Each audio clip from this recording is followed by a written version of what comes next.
How's it going? Good, man. Congrats on the win. Thank you very much. Talk about kind of playing spoiler like that. And I mean, we talked about it the other day, and like you kind of relish that kind of opportunity, but you had to expect that if you got your hand raised, you were going to hear the boo birds, and they were pretty loud. Yeah, absolutely. Expected it.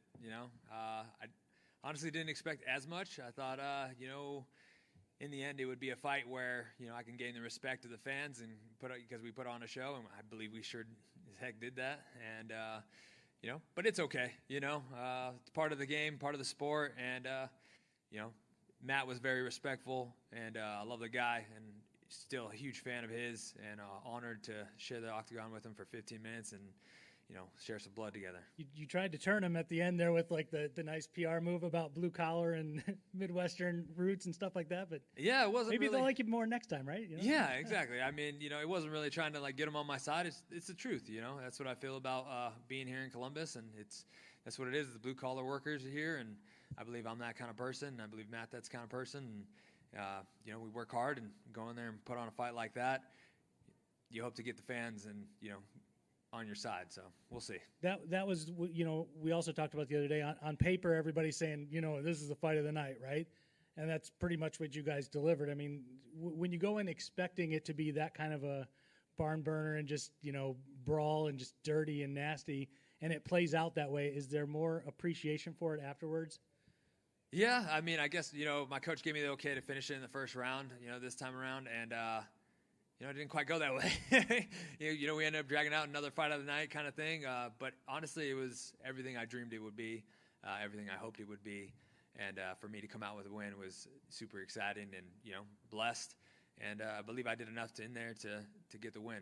Yeah, for sure. I mean, that's why you guys both were excited about this fight staying together after it got canceled a few months ago. I mean, talk a little bit about that, I guess, and just, being appreciative that you got to have this kind of an opportunity against a guy like that. Yeah, absolutely. I'm super thankful. When it fell out the first time, bummed, obviously, but I didn't spend that whole time, not working, not getting better, not wanting to fight. So we were ready to take on anybody. I had a full fight camp, so thankfully I had someone step up and fought anyways. Was pushing for the fight to happen. It didn't sound like from the UFC, the matchmaker standpoint, like it was going to be able to something that was come back together. So I was praying, and then I saw the Columbus card, and I was like, well, he's from there. This is a perfect opportunity to push for it even more. So I messaged him, not messaged him, but tweeted at him on Twitter and everything too, and he was like, I'm waiting for a contract. And, I'm on the matchmakers telling him, and I'm really glad it happened. This is the last fight on my contract. I haven't been open about that, but this is the last fight on my contract. UFC didn't say anything about renegotiating. I tried to ask about it. Dana White, let's talk. I'd love to keep fighting. I'd love to keep putting on shows. I don't want to fight anywhere else. If this is it, if you don't want me no more, that's okay. I'll hang them up here. I should have left my gloves in the octagon if that's the case. But if not, I'd love to keep putting on shows. If for some reason they said, yeah, we're gonna let you go do your own thing, would you retire then? Yeah, absolutely. Yeah? I'd be You wouldn't go give it a shot somewhere else? I mean... No, yeah. I'd be done. Me and my wife talked about this a lot. The UFC's, that's where I want to be. And so it was the goal the whole time. I'm excited. I love being here. They treat me well. I love being in front of these fans. It's the biggest organization out there, the best organization out there as far as I'm concerned. And you know what? If they don't want me to come out and put on shows anymore, I'll hang them up and I'll go spend my daily at the farm with the family and work on building that. I mean, I'm not a betting man. Well, I am a betting man. But I would bet they're probably going to be glad to bring you back. But you guys had a moment afterwards. Like most split decisions, each guy probably thinks that they did enough to win. I'm sure that he's thinking he was going to get his hand raised, same as you. What did you guys talk about, I guess, right in that immediate aftermath of the fight once you knew that you had won? Actually, we both kind of talked about just how this is exactly what we expected of each other, that we love the way each other fights. And, it's pretty much everything we dreamt of it was going to be. We wanted to bring the fans and put on a fight and just the respect we have for each other. And honestly, when the crowd was booming when I was getting announced, I looked across the octagon and there was Matt Brown, applauding me, applauding as, they were announcing my name. Nothing but respect for the guy, nothing but respect. He's a class act. Again, as always, I love the way he fights. He brings it, and a class act gentleman for sure. Appreciate it, man. Thanks. Thank you. Brian over here. Congrats on the win. It was a battle. I mean, it was a battle throughout 3 rounds, which is kind of what we all expected. But when you fight a guy in his hometown, there is always that worry of the judges. Not that they're not doing their job, but the crowd kind of rises and falls with every punch he throws, every punch he lands. Were there any nerves in that moment when you heard it was a split decision? No, I kind of figured it'd be close. I felt like I got the better of the striking in the most part, especially in the clinch. I felt like I got the better in the elbows, and I thought, if anything, it was the takedowns that maybe kind of pushed it over one way. So, I thought it was close going into third, and I thought it was honestly the last final, push at the end that, and rocking him a couple times that, outweighed his takedowns. And then the final push at the end where I put on a lot of damage that, get it over to me. You know how tough Matt is, but were there any moments you're hitting him and you're like, why won't this guy just go down? Like, you hit him with some really hard shots, and you had him hurt a couple times, but he just kept coming back. He'd throw an elbow, or he'd back off and throw something. It was just like, he was like The Walking Dead out there. Yeah. He's super tough, and I thought I was going to be able to put him away, and for a second there, it looked like he was going to go down. But I wasn't surprised that he was going to keep pushing. I wasn't surprised that he was going to try to keep throwing and try to keep fighting back, and he wasn't going to be easy to, take out of there. So just try to stay consistent. He was good at, getting away from some shots while he was really injured and moving away and tying me up and things like that in those exchanges. So, he's a veteran for a reason, and he's very skilled and very dangerous, and, he was able to survive tonight.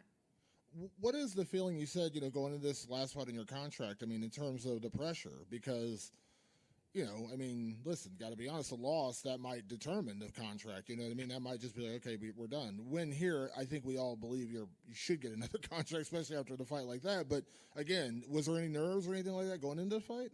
Not at all. Like I said, if the UFC wants me, I'm ready to put on some more action, and I believe I do that every single time I fight. And I think, people can count on that, whether it be against Matt Brown, whether it be anybody, I'm going to bring the heat every single time. So if they want me, I'm ready to put on some action. If not, that's okay. So there's no pressure because I'm okay with it. If they don't want me, I'm okay with, all right, then I'll be done, and I'm going to go work on my farm and be with my family. It's another thing I love to do.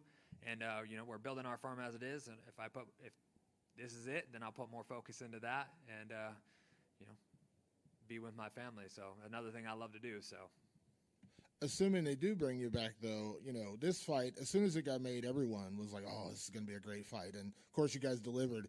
When you look at the future, would that be the kind of the fight you'd always like to have? Like, again, I'm sure you're not going to turn down opponents, but you got up for a Matt Brown fight. You got excited about a Matt Brown fight. Like, would that kind of be ideally the kind of fight you'd like having going forward? Ideally, yes. These are the kind of matchups I want. I think, they excite me. I think they excite it excited Matt Brown. I think it excites everybody who is, the fans, everybody. I honestly would love to fight. The next person I'd love to fight would be Robbie Lawler. I think that would be an awesome matchup. I'd love to test myself against him. He's one of those guys who brings it, and I'm a fan of him. I think that would be an awesome matchup. There's tons of other matchups out there of guys who, come to throw down and bring it. So I think there's definitely a lot of matchups. But, yeah, I'm not going to turn down anybody. Whoever's name comes on that contract, you can count on me saying yes. Better farmer, you or Bryce Mitchell? I don't know. I don't know. Bryce Mitchell's probably been doing it his whole life. I'm new to it. I didn't grow up around livestock or on a farm or anything like that. So I'd probably give it to Bryce Mitchell. But I respect him. And I definitely respect him. And, maybe I should get together with him sometime and try to learn some things about the farm that he can teach me for sure. Congrats again. Thank you very much. It seems like we're seeing the UFC let more and more fighters fight out their contract. It's not like it's anything personal or anything that they're sort of judging. Do you have that sort of thought as well, that if they did let you fight out your contract, it's not maybe a reflection of the fact of you and how you fight, just maybe that they're now in the practice of letting more fighters fight out their contract? Yeah, I have noticed that, they've been doing that a lot, and I figured like they possibly would make me do that this time around. I did think that because of the way I fight, because of how I fight, and, the excitement that I bring, that, we would renegotiate before that happened, and, I wouldn't be one person to fight out my contract. But, the time has come. Here it is. And it's well, like I said, let's talk. Dana White, let's talk. I would love to come and keep putting on fights. Well, and it doesn't. I mean, your fight style, you do take some damage, but tonight you're not the worst for wear. I mean, it doesn't look like you're all that bad. So it looks like you still have much more mileage left in the tank. So I mean, even though you say that if they let you fight out your contract and you're willing to go away, is that a decision that you think maybe you could change in 6 months, 8 months, 12 months, or is it once you make that decision? Are you done, or do you think that the competitive juices won't come back at you at some point? I'm sure they will, and honestly, I can't tell you. We'll see. I'll have to talk with the UFC, and hopefully they do bring me back, and I get to continue to doing it and continue to put on fights. But I can tell you that if they don't want to, then I want to be with my family, and I want to be building my farm, and I'll be helping my teammates and helping them continue on their careers and do things and get to this point right now. And I believe a lot of these guys will, Tom Lane, who's in my corner, Paul Carson's in my corner. I believe they'll be right here, putting on shows for you guys in the near future. It's hard as heck to find those guys fights already. So I can guarantee you they'll be here, and I'll help them do that. So I really hope to continue to put on a show. And I don't know if it's ever been done, if there's been a double fight of the night bonus, but I mean, I believe this is a double fight of the night kind of fight right here. This was in Columbus. So Dana White, let's double it up. Or whoever's decision it is, let's double it up. I mean, me and Matt Brown really threw down, put it out there for everybody.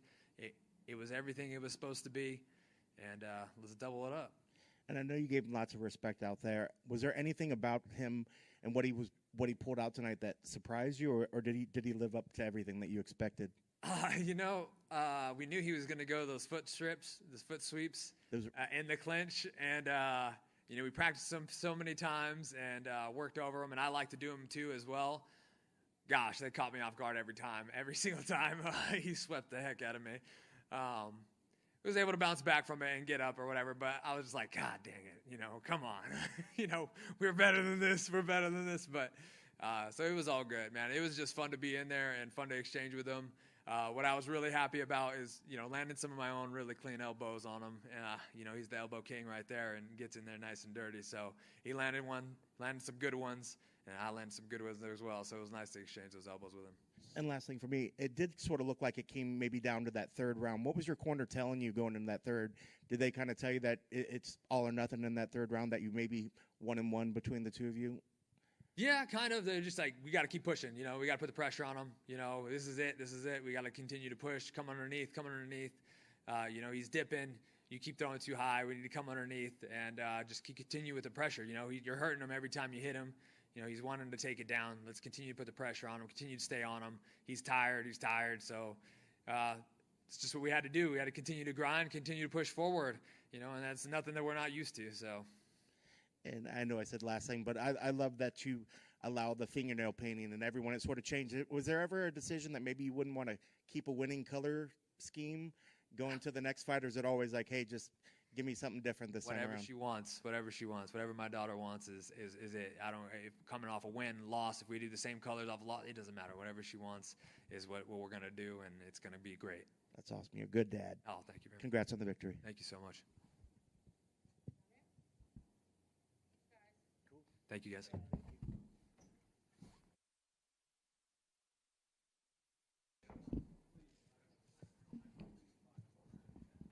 Hello.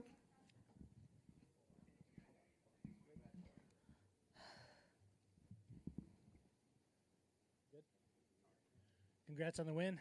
Thank you so much. How exciting was that for you? Oh, it feels amazing.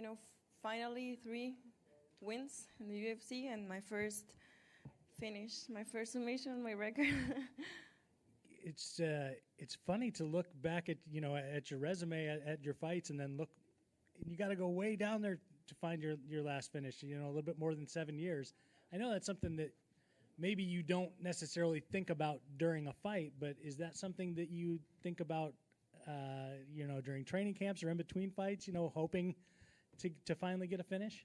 Of course, as a fighter, you always want to finish the fights, but it took a long time, as you said. But now I feel great. As I'm getting older too, I feel more mature.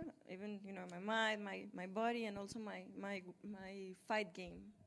Talk about her as an opponent, and did you feel like that type of finish was something that might be available for you against someone like her? I mean, I think she lost her last fight by a choke as well. So Yeah, well, this is a place that we wanted to explore also because, like I say, my last fights I've been trying, to show my skills on the ground.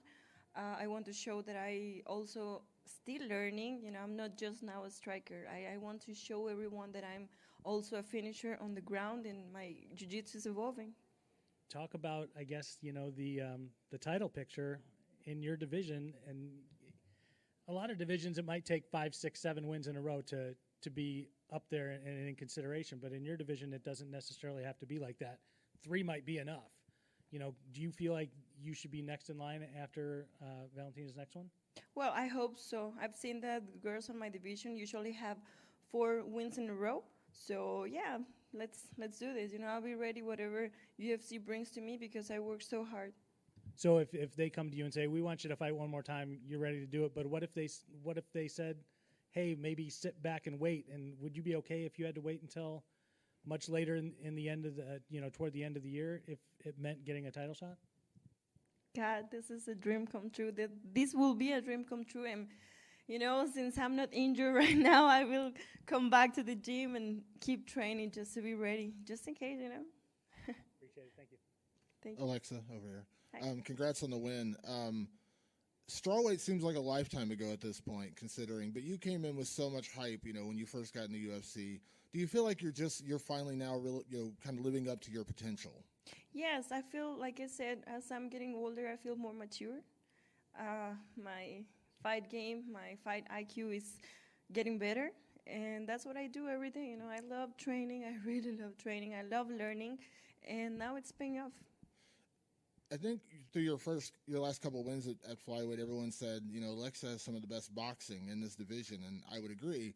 Was it fun to show you have more than that, though, in this fight, to go out there and get a submission the way you did, this to show that you're more than just a stand-up fighter?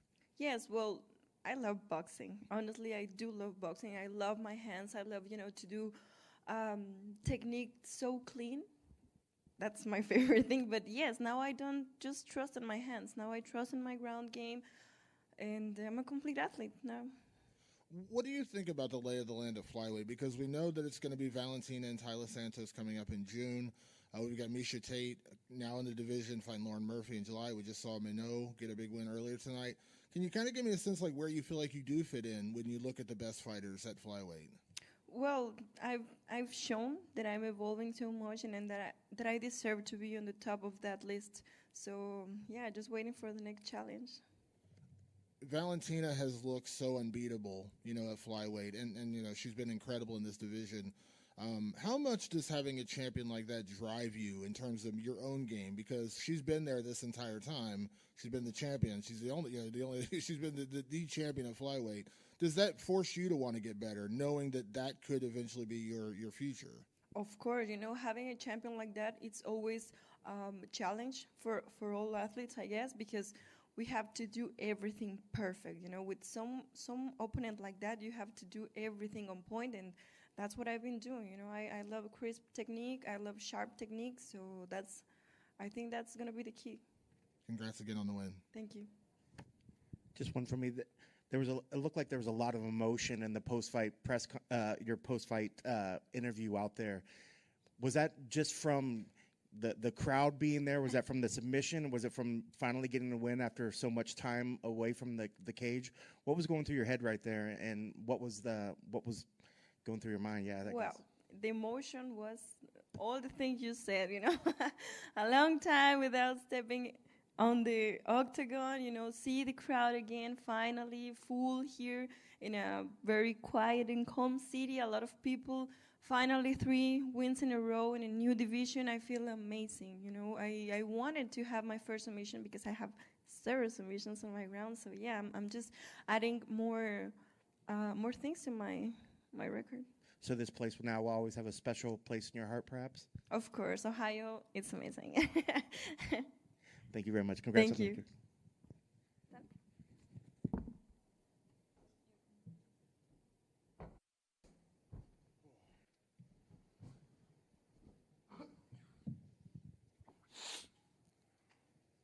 Congrats on the win, man. Very, I guess, kind of patient first round, right? I mean, was that part of the game plan to just kind of be nice and calm and just seeing what he's going to give you in the first 5 minutes? I mean, in these 5-round fights, you need a round to gather information, process, to make reads, to feel like how fast is, because we don't know until you get in. How fast is he? What's his range?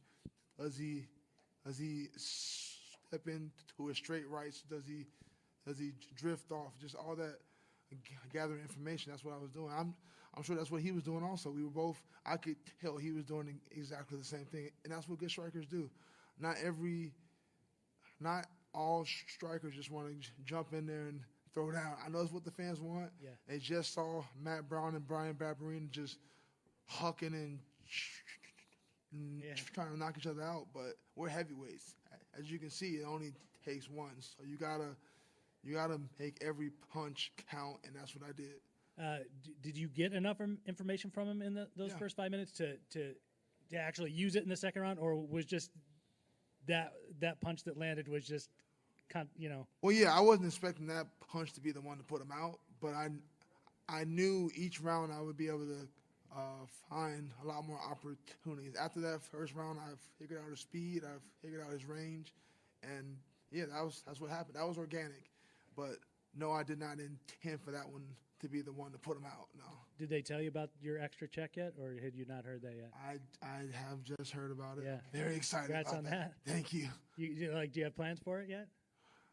Bills. I got a baby. I got things I got to pay for, so it'll be put to good use. Talk about, I guess, sort of the call for a title shot afterwards, but then also, when DC said, "Hey, man, we got Stipe right behind you as well," you said you'd potentially fight him too if it came down to that. I view them as the same opportunity. A win over Gane, who was on a hot streak, who was just in a title fight, that a win over him should put me as the next title contender. Same thing with Stipe.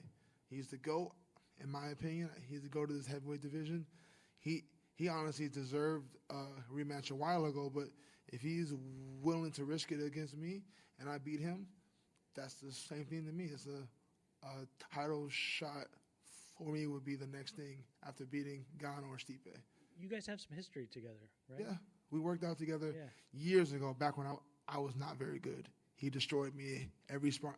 I don't have no awesome sparring stories. He was levels and levels above me. I helped him get ready for Gonzaga. That was back in 2012. Yeah, I had just begun my amateur career in that year.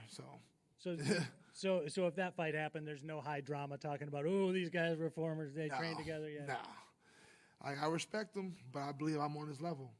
I believe I can take him down. I know I can take him down because I did take him down. But I also believe if we get into a striking battle, I can strike with him. I've got the footwork. I've got the acumen. I believe in my coaches. And I know I can hang with anybody on the feet. At this point, do you feel like the Derek fight last year was just kind of a small bump in the road that's not indicative of what you really are? If you watch that fight, I hope you guys watched that fight. I destroyed him in that first round. That's no disrespect. I destroyed him in the first round. And he caught me, and that's why you have to analyze, because it only takes one punch. That same one punch, that doesn't work at welterweight, middleweight, lightweight. Like, they're able to make a lot more mistakes. Heavyweight, you get one mistake. I made a mistake. I didn't get offline. I didn't have an angle before I shot, and I gave him his only way of winning, me taking a direct shot into his uppercut. And it happened. It is what it is. It's easy to bounce back because it's heavyweight. That could be anybody. That don't mean nothing to me. When you look at what you've done so far in your career, especially in the last few years, is there any doubt in your mind that you are one day going to have that belt? I have no doubts in my mind. That's why I've never been in a rush. I knew I'd get there. Like, I'm only 31. I'm going to be here. I got 8 more years. I'm going to be here. That belt is going to be mine. Appreciate it, man. Thank you. Curtis, congratulations on the win. You've had a lot of satisfying wins in your career. Everyone remembers probably the knockout of Virginia Dos Santos when you got that one. But was this a more satisfying knockout just because everyone came in saying it's going to be a striker versus a wrestler, you're going to wrestle him? Like, is it satisfying to get that kind of a knockout, though? It's satisfying, but no, it's not more satisfying because Chris doesn't have the resume of a Junior Dos Santos. For me to knock out Junior Dos Santos on his feet, that was everything. That's something, like, we wanted to win, but we didn't think it would be like that. Tonight, no disrespect to Chris, but me and my coaches, we've been saying it all week. I can do whatever I want to do. I could take him down. I could get a submission, or I could beat him on the feet. It just happened to happen on the feet. Honestly, I was hoping maybe by third round, fourth round, I get him on the ground. He's tired. I was hoping to get my first UFC submission. That's what I was hoping, but I'll take the TKO on the feet. That works too. When I had you on the podcast, we talked about kind of the weird situation of heavyweight that's pretty much been here since you got to the UFC. It's never changed. Always weird. You mentioned Gane. He is technically coming off a loss. You know what I mean? I know Stipe is too, but again, you mentioned he's the GOAT, all those kind of things. You got guys like Tai Tuivasa around right now, but Dana has said, chances are there's going to be an interim title. We don't really know what's going on with Ngannou. Of course, he just went through surgery, so either way, he's out for the rest of this year. Do you think Stipe is the one that makes more sense just because he is the former champion, or do you think Gane just because he has the high? I know it doesn't matter, but it doesn't matter. Hey, it don't matter. I know a lot of people get the mic and they just talk smack. I'm being 100. A win over Gane, what's next? A title shot. Win over Stipe, what's next? A title shot. It don't matter. And I don't have any animosity towards either one of them, so it's not like, I want him. Either one. That works. You're the guy right now on the streak, though. I mean, you put together a couple wins in a row and impressive wins at that. Do you feel like that does give you the edge in terms of the interim title? If they're going to make one, whether it's Stipe, Gane, John Jones, do you feel like you got the inside track that you should be at least one half of that? I feel that way, but that does not mean the world feels that way, and that's really what matters. Like, what do the fans want to see? So I do believe I deserve an interim title shot. I do believe I have the resume and I have the skill sets, but we'll see. And last time we talked, you said, you named some guys you wanted, and then out of nowhere you get Chris Dawkins. I didn't really see this coming either. You're not a guy who typically sits around and waits and, you got a family to feed, those kind of things. Are you going to listen to what opportunities come up, or will you be a little bit more rigid and say, hey, Yeah, I'm not in a rush. I ain't broke, and I want what I want. I don't want to just fight guys just to fight guys. I'm just trying to get to the belt. So whomever that is, whatever route I have to take to get there the fastest is the route I want. I don't have a predetermined route. It's whoever I believe is going to get me there the fastest. And right now, I believe it would be Gane, but it might be Stipe. If it's Stipe, I take Stipe. Last thing for me, I know we know, regardless of what's going on with the contract, Francis is out for the rest of this year. But as a heavyweight and as a guy who may be becoming an interim champion later this year, is there any party that hopes that they get that situation figured out? Because beyond the injury, we got the contract thing. We don't know what's going on with that. And that, once again, is like a lingering dark cloud over the division.